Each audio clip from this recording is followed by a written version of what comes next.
नमस्कार प्यारे विद्यार्थियों, आज की क्लास में आप सभी का स्वागत है। प्यारे विद्यार्थियों, साझेदारी वाला अध्याय चल रहा है और साझेदारी अध्याय वाले में हमने बहुत सारी बातें पढ़ ली है। प्रॉफिट एंड लॉस एप्रोप्रिएशन के बारे में पढ़ लिया, पार्टनर्स कैपिटल अकाउंट के बारे में पढ़ लिया, इंटरेस्ट ऑन कैपिटल के बारे में पढ़ लिया, इंटरेस्ट ऑन ड्राइंग्स के बारे में पढ़ लिया और साझेदार को जो लाभ की गारंटी आश्वासन होती है उसके बारे में हमने पढ़ लिया है। लेकिन उनके सवाल नहीं किए, तो आज की क्लास में हम पूंजी पर ब्याज के सवाल कुछ करके देखेंगे। देखिए, पूंजी पर ब्याज के जो सवाल है उनको करने से पहले एक बार जो हम उसके संबंधित महत्वपूर्ण बातें हैं वो दोहरा लेते हैं। सबसे पहली महत्वपूर्ण बात है कि साझेदार को पूंजी पर ब्याज तभी दिया जाता है जब साझेदार संलेख में इसका स्पष्ट उल्लेख किया गया हो। ठीक है। नंबर 2, साझेदार पर पूंजी का ब्याज है वो प्रारंभिक पूंजी पर दिया जाता है, यानी जब भी हम पूंजी पर ब्याज की गणना करेंगे वो प्रारंभिक पूंजी पर करेंगे। यदि अंतिम पूंजी दी गई है तो अंतिम पूंजी से हम प्रारंभिक पूंजी निकालेंगे, फिर उस पर ब्याज की गणना करेंगे। इसके अलावा हमने देखा था कि यदि साझेदारी फर्म में क्या होता है, लाभ होता है, तो हम साझेदारों को पूंजी पर ब्याज देंगे, और हानि होती है तो साझेदारों को पूंजी पर ब्याज का भुगतान नहीं करेंगे। अब पूंजी पर ब्याज के संबंध में भी हमने दो बातें पढ़ी थी कि यदि पूंजी पर ब्याज को लाभों पर प्रभार माना जाए या प्रभार नहीं माना जाए।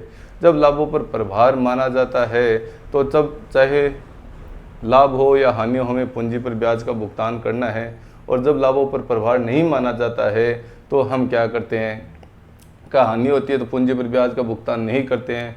और यदि लाभ है वो बहुत ज़्यादा है, यानी पूंजी पर ब्याज की राशि से ज़्यादा है, तो हम पूंजी पर ब्याज का भुगतान कर देंगे।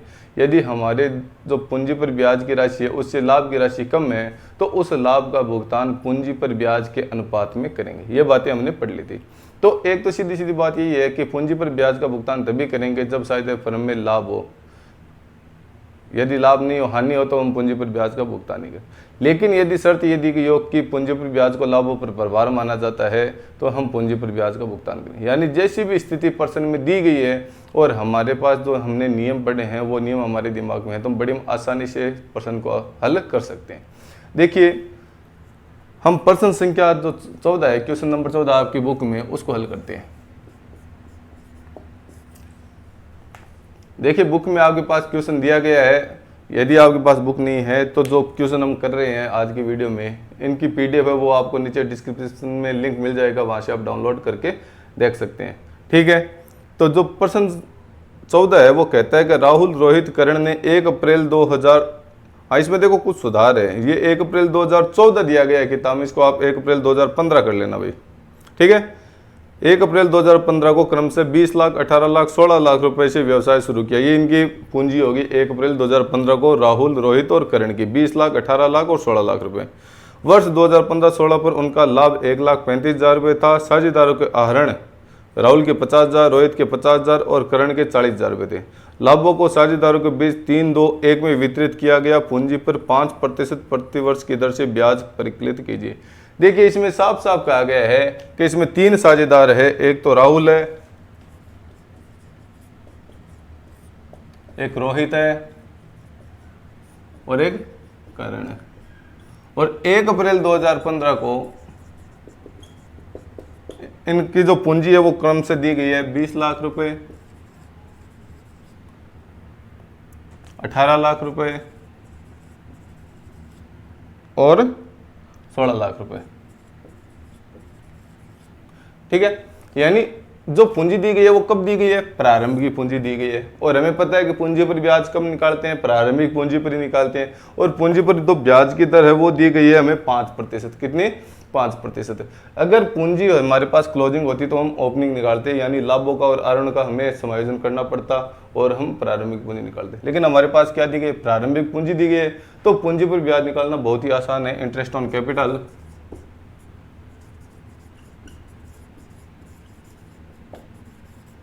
पहला कौन है, राहुल। पूंजी कितनी है, 20 लाख रुपए, गुणा 5/100, तो इसकी पूंजी कितनी होगी, 2 लाख, और 5% हो गया 1 लाख रुपए। दूसरा कौन है, रोहित। इसकी पूंजी है 18 लाख रुपए इंटू 5/100, तो 18 लाख का 5% हो गया 90,000 रुपये। तीसरा है करण।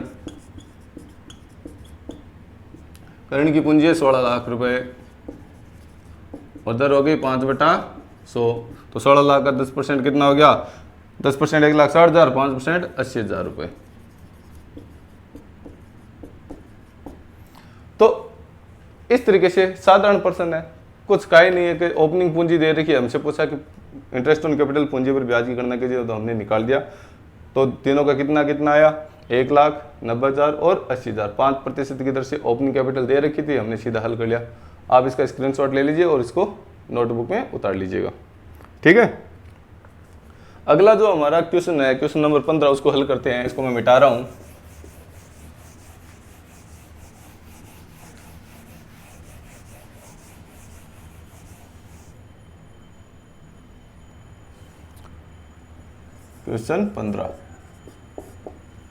क्वेश्चन 15 कहता है कि सूरजमुखी और गुलाब ने 1 अप्रैल 2019, देखिए ये जो तारीख दी गई है 1 अप्रैल 2019, उसको आपको 1 अप्रैल 2014 कर लीजिए। इसको 1 अप्रैल 2014, 1 अप्रैल 2014 को क्रम से 2.5 लाख तथा 1,50,000 रुपये के साथ व्यापार शुरू किया। 1 अक्टूबर 2015 है, इसको भी 14 कर लीजिए, इसको भी 14। 1 अक्टूबर 2014 को उन्होंने तय किया कि दोनों की पूंजी 2 लाख रुपए प्रत्येक होनी चाहिए। पूंजी सन्निवेश और रोकड़ आहरण के द्वारा उचित समायोजन किया जाए। पूंजी पर 10% की दर से ब्याज अनुमत है। 31 मार्च 2020 को है, इसको 15 कर लीजिए, यानी ये वर्ष हो गया वो 14-15 हो गया, ठीक है। 1 अप्रैल 15 से 31 मार्च, 1 अप्रैल 14 से 31 मार्च 15 हो जाएगा, ठीक है। तो 31 मार्च 15 को पूंजी पर ब्याज परिकलित कीजिए। देखिए हमारे पास 2 साझेदार है, एक सूरजमुखी है और एक गुलाब है। 1 अप्रैल 2014 को इनकी पूंजी क्रम से है 2,50,000 रुपये और 1,50,000 रुपये, ठीक है। उसके बाद में कहा गया कि 1 अक्टूबर 2014 को दोनों की पूंजी कितनी हो जानी चाहिए? 2 लाख रुपए हो जानी चाहिए, ये हमें कहा गया। और ब्याज की दर है वो दी गई हमारे पास 10%, ठीक है। तो ये जो अप्रैल वाली पूंजी है वो अप्रैल, मई, जून, जुलाई, अगस्त, सितंबर, कितने महीने काम है? 6 महीने। कितने महीने?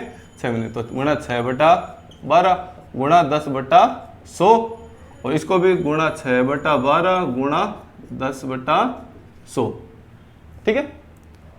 2 जीरो से 2 जीरो कट गए, 6 दूनी 12 और इसको काट देते हैं तो ये आ गया 5, ठीक है। यानी इनको हल करने पर हमारे पास आ गया 55 125 12,500 रुपये। इसको हल करते हैं, 2 जीरो से 2 जीरो गया, 6 दूनी 12, इसको करते हैं 5, 55 75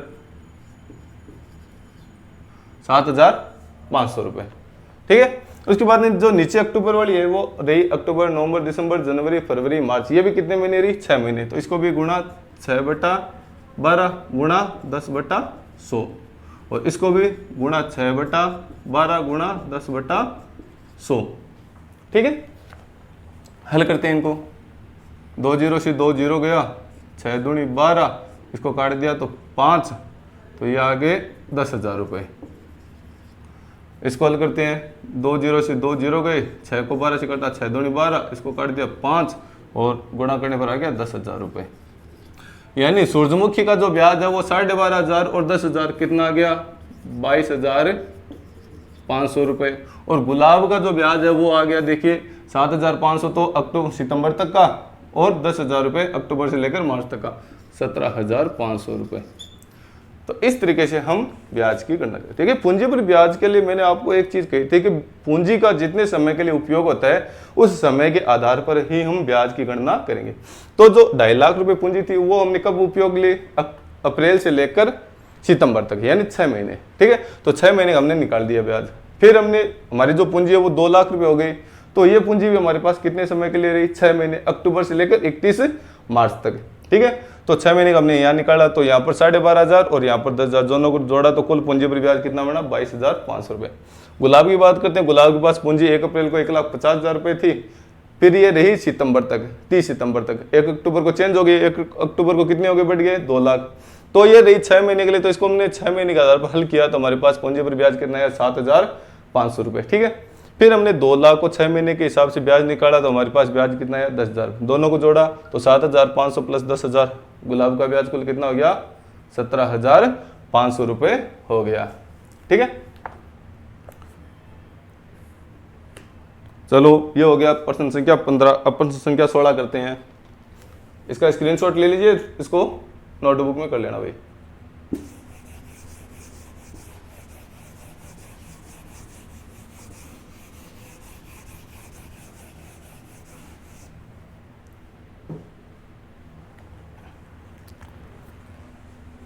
प्रश्न संख्या 16 कहता है 31 मार्च 2016 के बाद खाता पुस्त के बंद होने पर माउंटेन हिल एवं रोक की पुस्त के क्रम से 4 लाख, 3 लाख और 2 लाख रुपए थी। यानी इसमें 3 साझेदार है, एक तो माउंटेन है, दूसरा हिल है और रोक है।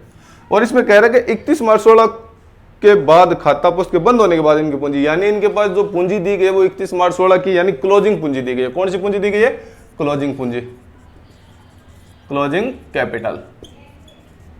ठीक है, देखिए एक चीज हमेशा मैं आपसे कहता हूं, अपने सभी स्टूडेंट से कहता हूं कि आप प्रश्न को अच्छे से पढ़िए। यदि आपने प्रश्न को अच्छे से पढ़ा है, अच्छे से समझा है, तो उसमें क्या पूछा गया है, हमें कौन सी सूचनाएं दी गई है और हमसे क्या पूछा गया है, बड़ी आसानी से हम उसको हल कर सकते हैं। तो प्रश्न समझ में आना बहुत जरूरी है। तो हमारी जो क्लोजिंग कैपिटल है वो है 4 लाख, 3 लाख और रोक की है 2 लाख रुपए। उसके बाद में कहा गया है कि तदंतर यह पाया गया कि पूंजी पर 10% की दर से ब्याज का विलोपन है, यानी पूंजी पर ब्याज नहीं लगाया गया, कोई दिक्कत नहीं, अब लगा देंगे। इसके लिए जरूरी क्या है? ओपनिंग कैपिटल निकालें। और ओपनिंग कैपिटल कैसे निकालेंगे वो मैं आपको भी बताता हूं। पूरे वर्ष का लाभ है वो 1,50,000 रुपए था। साझेदारों के आरण माउंटेन के 20,000, हिल के 15,000 तथा रोक के 10,000 थे। पूंजी पर ब्याज की गणना कीजिए। देखिए, जब ओपनिंग कैपिटल से क्लोजिंग कैपिटल निकालते हैं तो हम लाभों को जोड़ते हैं और ड्राइविंग्स को घटाते हैं। ओपनिंग कैपिटल से जब क्लोजिंग कैपिटल निकलती है तो लाभ तो जुड़ते हैं और आहरण घटते हैं। तो क्लोजिंग से जब ओपनिंग निकलेगा तो उल्टा कर देंगे, आहरण जुड़ जाएंगे, लाभ घट जाएंगे। ठीक है, अब वर्ष के दौरान 1,50,000 रुपए का लाभ हुआ है और लाभ की जो अनुपात है वो नहीं दे रखा, तो हम ये मानेंगे कि लाभ बराबर बंटे हैं। तो 1,50,000 को जब बराबर बांटेंगे तीनों साझेदारों में तो 50,000 रुपए हो गए। तो जो लाभ जुड़ा था उस लाभ को वापस क्या कर देंगे? घटा देंगे, लेस प्रॉफिट। 50,000 रुपये, 50,000 रुपये और 50,000 रुपये। यहाँ पर बच गया 3,50,000, यहाँ पर बच गया 2,50,000 और 1,50,000। और जो ड्राइविंग्स घटा था उसको वापस जोड़ देंगे, एड ड्राइविंग्स।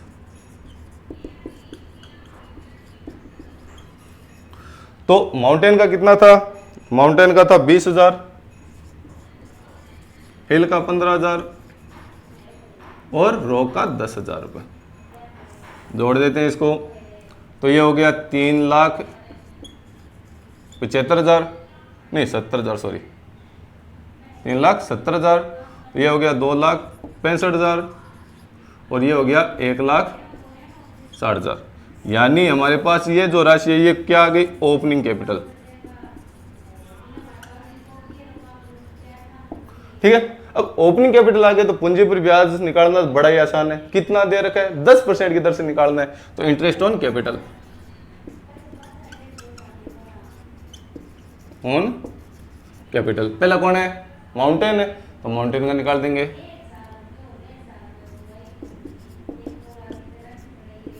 माउंटेन की पूंजी कितनी है? 3 लाख है, 70,000 गुणा 10/100, 37,000 रुपए। दूसरा कौन सा है? हिल। हिल की पूंजी कितनी है? 2,65,000 गुणा 10/100, 26,500 रुपए। और तीसरा कौन सा है? रोक। रोक की पूंजी कितनी है? 1,60,000 गुणा 10/100, कितने आ गए? 16,000। देख लीजिए आपकी जो बुक है उसमें आंसर क्या आ रहे हैं। माउंटेन के 37,000, हिल के 26,500 और रोक के 16,000। तो देखिए प्रश्न है वो समझना बहुत जरूरी है। प्रश्न अगर समझ में आ गया तो आंसर निकालना कोई बड़ी बात नहीं है। हमारे पास क्लोजिंग कैपिटल दे रखी थी, तो क्लोजिंग कैपिटल में हमने क्या किया कि जो प्रॉफिट जुड़ा हुआ था उसको घटा दिया, जो ड्राइविंग घटा हुआ था उसको वापस जोड़ दिया। आगे ओपनिंग कैपिटल पे सीधा दर दे रखी है ब्याज की, हमने निकाल दिया। ठीक है, स्क्रीनशॉट ले लीजिए इसका। चलिए एक प्रश्न और करते हैं। प्रश्न संख्या 17, चलो मैं इसको मिटा रहा हूं। ठीक है, एक और प्रश्न करते हैं 17वां, इसके बाद में आज की क्लास को खत्म करते हैं। नेक्स्ट करेंगे हम अगली क्लास में।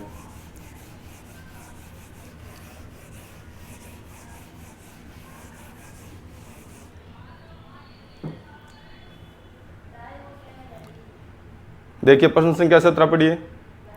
प्रश्न संख्या 17 कहता है कि नीलकांत एवं महादेव के तुलन पत्र का 31 मार्च 20 को निष्कर्ष निम्नवत है। देखिए इसको ये डेट है वो नई किताब में बहुत गलत छपी हुई है, इस डेट को आप ठीक कर लीजिए, 31 मार्च 16 कर लीजिए इसको। और जो ऊपर बैलेंस शीट है 31 मार्च 2020 को, इसको भी 2016 कर लीजिए। ठीक है, और नीचे देखिए बैलेंस शीट में नीलकांत की पूंजी, चालू खाता वगैरह सबकी जानकारी हमें दी गई है। नीचे लिखा पूरे वर्ष के दौरान महादेव का आहरण 30,000 रुपये था तथा वर्ष 16 के दौरान लाभ है वो 10 लाख रुपए है।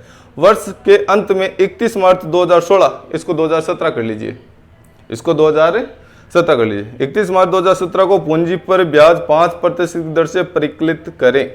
देखिए पूंजी पर ब्याज है वो गणना कब की जाती है? ओपनिंग कैपिटल पे की जाती है। ठीक है, ओपनिंग कैपिटल का मतलब साल के शुरू की।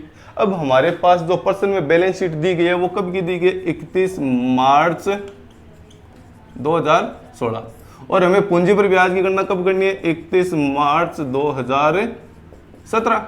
यानी 2016 की जो बैलेंस शीट है वो ही हमारी क्या है? ओपनिंग कैपिटल है।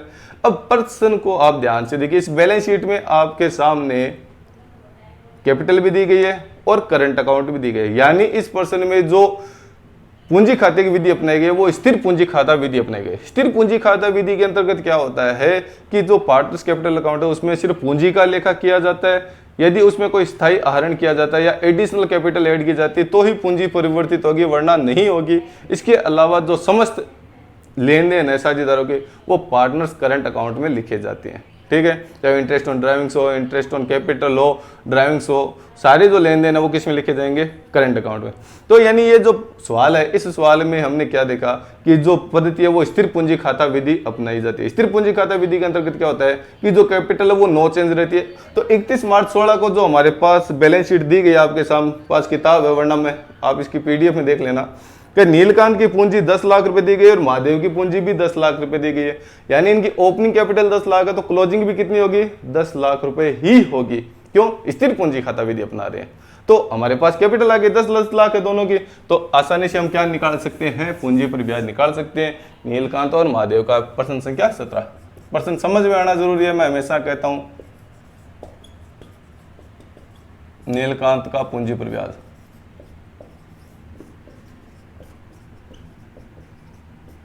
10 लाख गुणा दर क्या है? दर दे रखिए 5%, 5/100, 2 जीरो कट गए, 50,000 रुपए। ठीक है, दूसरा कौन सा है? महादेव। महादेव का पूंजी का ब्याज, इसकी भी पूंजी कितनी है? 10 लाख रुपए गुणा 5/100, 2 जीरो कट गए, इसके भी कितने? 50,000 रुपए। देखिए प्रश्न बहुत बड़ा है देखने में, लेकिन इसका आंसर क्या है? छोटा सा है। लेकिन इसके लिए हमें समझ में आना चाहिए कि इस प्रश्न में कौन सी पद्धति अपनाई गई थी। इस प्रश्न में स्थिर पूंजी खाता पद्धति अपनाई गई थी। इस कारण जो हमारी कैपिटल है वो नो चेंज है। ओपनिंग भी 10 लाख है तो क्लोजिंग भी कितनी होगी? 10 लाख। 10 लाख का 5% निकल रहा। महादेव की 50,000 और नीलकांत की भी 50,000 रुपये। इसके नीचे आप नोट लगा के लिख सकते हो कि इस प्रश्न में स्थिर पूंजी खाता पद्धति अपनाई गई है, तो इस कारण जो पूंजी है वो अपरिवर्तित है। जो प्रारंभिक पूंजी है वही अंतिम पूंजी होती है। तो इसमें 10 लाख रुपए पर ब्याज की गणना की गई। तो प्यारे विद्यार्थियों, आज की क्लास में हमने पूंजी पर ब्याज की गणना के कुछ सवाल देखे हैं। यदि आपको इन प्रश्नों में कोई भी दिक्कत है या किसी भी टॉपिक पर कोई दिक्कत है तो आप ज़रूर पूछें कमेंट करके। आज की क्लास आपको कैसी लगी इसको बारे में भी आप कमेंट करके बताएं कि भाई आपको आज की क्लास कैसी लगी, कुछ समझ में आया, नहीं आया। आपकी जो भी प्रतिक्रिया है आप ज़रूर कमेंट करके बताएं। तो प्यारे विद्यार्थियों, आज की क्लास में इतना ही हम पढ़ेंगे, बाकी हम नेक्स्ट क्लास में पढ़ेंगे। Thank you.